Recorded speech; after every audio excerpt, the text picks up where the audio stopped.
Leadership എന്ന് പറയുന്നത് ഒരു അവിയല് പോലെയാണ്.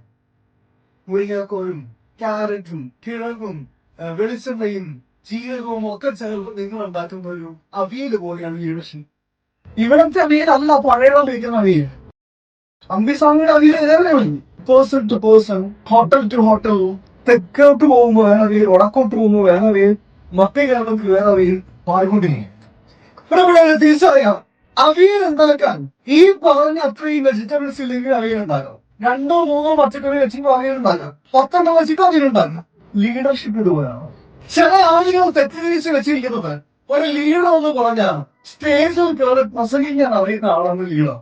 പ്രസംഗിക്കാൻ അറിയാത്തവർ ലീഡേഴ്സ് അല്ല എന്നാണ് ചില ധരിച്ചിരിക്കുന്നത്. ഞാൻ പറഞ്ഞത് മുറിയാൻ പോലില്ലാത്ത അവിയലാണോ. ഇനി ചില ആളുകൾ വിചാരിക്കും ലീഡർ എന്നൊക്കെ പറഞ്ഞ് ഗംഭീരൊക്കെ വേണം, ഒരു ഹൈറ്റും വെയിറ്റും കമാനൊരു എടുപ്പൊക്കെ വേണം. അവിയൽ ഇച്ചിരി മഞ്ഞൾ പോകുന്ന കുഴപ്പമാണ്. അത്രേ ഉള്ളൂ. ചിലർക്ക് ചില കഴിവുകൾ ഉണ്ടാകും, ചിലർക്ക് ചിലർക്കില്ല. തിരിച്ചറിയും leadership is A blend of multiple skills.